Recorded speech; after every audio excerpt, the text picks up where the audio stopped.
Next we have are the assault cannons. You get a total of 4 assault cannons. 2 of them are in hand, one for the right and one for the left. And you get 2 that are on the mount pylons, which if you don't know what mount pylons are in the actual universe, here's the type double F here, is that these 2 assault cannons here, if you so choose, as you can pick your arms that you want, they will be mounted on the back of the tactical surface fighter, which this mode here will show the assault cannons popping up to the forward to the front, which can basically can have 4 guns sticking out at the beta, which is pretty cool. And if you don't want that, you can have the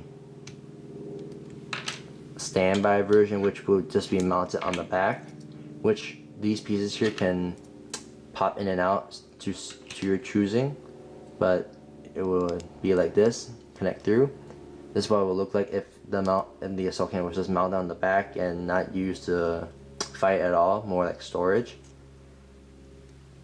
But you get 2 different mount pylons. You have the mount pylons which has the actual gun sticking out there.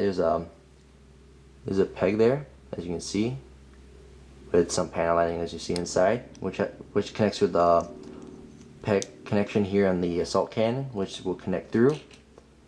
And you have the other mount pylon, which is the closed form, which is when say the Takemikazuchi lost his other 2 cannons, so he can grab another one from his back, and this one will show the form when it's not in place. So this, like, say if this one assault cannon was in hand, this one would close.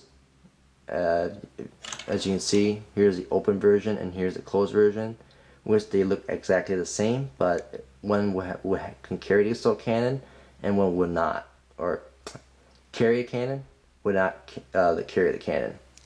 But as you can see, you get 4 assault cannons and 2 different types of mount pylons and 2 types of different connections, which is pretty cool for this size of a kit. For close range combat, the Takemikazuchi has multiple tiny daggers, knives, and swords, but for its main weapon, you get the Type 74 CIWS. As you can see here, for the Collection DX version, this will be, the red blood here is painted on for you, which will look like if this one was used in the battle against the beta and slashed through several bodies, and yeah, there's blood all over it. But this is what the sword comes as, and it's the Type 74 CIWS will show up on both sides on both swords. But for mount pylons, it will just need to it will just connect like that really easily, and it won't fall out unless you take it out yourself. But like the assault cannons, you get 2 types of mount pylons. You get the ones that are carrying the swords and the 2 that do not carry the swords, which, say the Takemikazuchi lost all of its cannons and swords and it had this one in its back, pop this out, swap pieces, and you can put this back there. And the part to have this thing move, for the mount pylon to move up and forth, back and forth, it can also pop off and switch to the other pieces here, which you can also move and pivot, which is also really cool. But these are the Type 74 CIWS swords. For more close range combat, you get the combat knives, which will also be hidden, but you can't hide it in this kit, but you get these in the plates. Add some black panel lining on the knives, one for each hand, and this is for really close range combat if you lose your swords. For other daggers, you get 2 other types of daggers, which will be hidden in the arms. As here is this dagger. This would be hidden on top of the arm of the Takemikazuchi, and when you remove the cover piece on the arm, you put this piece under, and then this dagger will connect through the arm, and it will show up like this. Well, with my big arm, it's really large, but you get the point of what I mean. This will pop on top, like if the beta gets close for emergency purposes, and you get 4 of these really tiny daggers, which are really fragile, as I almost broke one of them during assembly of this kit. But you get 4 of these, and 2 of them will go on each arm, as you see on the arm here. If it'll focus.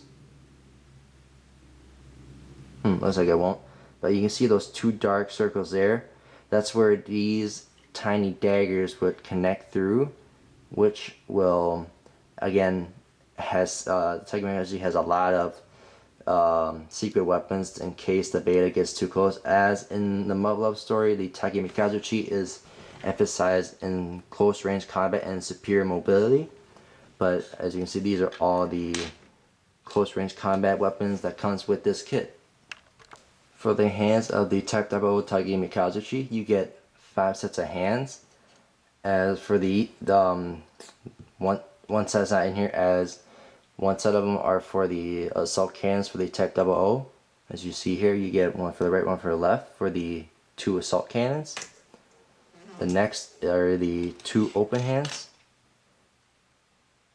which during assembly of this kit, I broke off the ball joint section here between the hand and the ball joint, as I assumed the piece between the ball there and the hand was the weakened area of the sprue area, so I cut it off. As these things are thin enough to make you think, oh, that's the piece I got cut off. Well, you're wrong. So I used Tamiya cement to fix it, but so far it's working for now. But it's best I can do to fix it. But yeah, you get 2 open hands. For the next one, you get 2 closed fists, as you can see here. Essentially, they're 3 parts, and then they comprise of this closed fist. So you cannot hold the assault cannons, the swords, or daggers in these hands. This closed. Then you get 2 sets of different sword hands, and they can hold the combat dagger and the Type 74 CIWS. These hands here, these hands are meant to hold the sword more forward. As I'll show you, you pop off the fingers, if I can't, here, and you take the combat CIWS. As there's no peg for the weapons to hold into, you gotta hold the hand here in place while you grab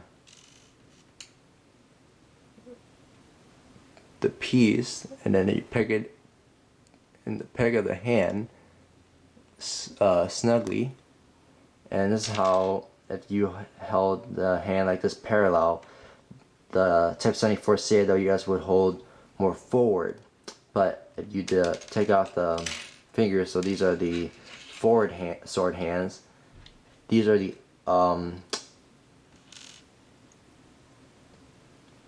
more upper type hands, as you connect them in snugly, as you see. Okay, and this is how these hands would hold the sword in place, more upright and not more forward as the other hands. But these are the upright sword hands, so you get 2 pairs of these, and they also hold the combat knives or daggers here. So which the other hand will still hold this. The other hands will hold it more forward, but these hands will hold it more upright, which is really cool. So you get 2 of these. So those are all the hands you get for the Type 00F. For extra accessories for the kit, you get a painted tank class beta, which the Collection DX version of the Takemikazuchi and the Shiranui second will come with one. And here it is. This thing looks really detailed and stunning, actually. Having a non-scale replica, which would you know, compared to the size of Takemikazuchi right here, well, it's small, tank class. But yes, you get one of these. There comes with 4 pieces and you assemble it all together. And also you get, normally in a normal kit, you get the first run kit, you would get the display stand version 3 from Kotobukiya if it's the first one, first run edition. But if it's not the first one, you don't get the display stand. But for the DX version, you get the display stand. This one comes in clear yellow, and as you can see on there, it has the name of the Type FF Takemikazuchi. And as I seen it, it just connects with the back of the Tactical Surface Fighter. And those are all the extra accessories the Collection DX of the Takemikazuchi comes with. Because of this kit having a lot of extra weapons and pieces that would not be used, because it's your choice of what you want to put on. A lot of these extra pieces, such as the piece you move for the action base, weapons, mount pylons, you will lose them. You don't keep an item. So I have a Ziploc and I put the name, the scale, and what version it is. So which I will put these in this Ziploc baggie, so I'll put them in safekeeping. Here's the manual for the Type FF Takemikazuchi. As you can see, I did a rundown of my first part of the video, but it was a silent version. But for the manual, here's the explanation of the Tactical Surface Fighter, as is a 3rd generation. The pilot of this certain unit, the Takamura Yui. Specifications and origin, what year it was deployed, and parts guide. It comes with a parts order form if you ever lose the parts, but I think it's only useful in Japan. And for the manual, this is a Kotobukiya kit, and they're different from Bandai's. As Bandai's, you read it horizontally and keep going from there, but Kotobukiya is different. As some of them may want you to do this first and do that, or sometimes they might make you do this, go horizontal, then go vertical down when you read the manual, which can sometimes be really confusing and mess you up. But once you build this kit, it won't bother you with another Kotobukiya kit. Once you do this, then here is the color guide and action poses you can do. But yeah, here is the manual for the Type FF. Thank you again, everyone, for watching the parts review for the Type FF Takemikazuchi. And in the next part, we'll be covering the main Tactical Surface Fighter with all of its parts assembled together to create the Takemikazuchi. And see you guys next time.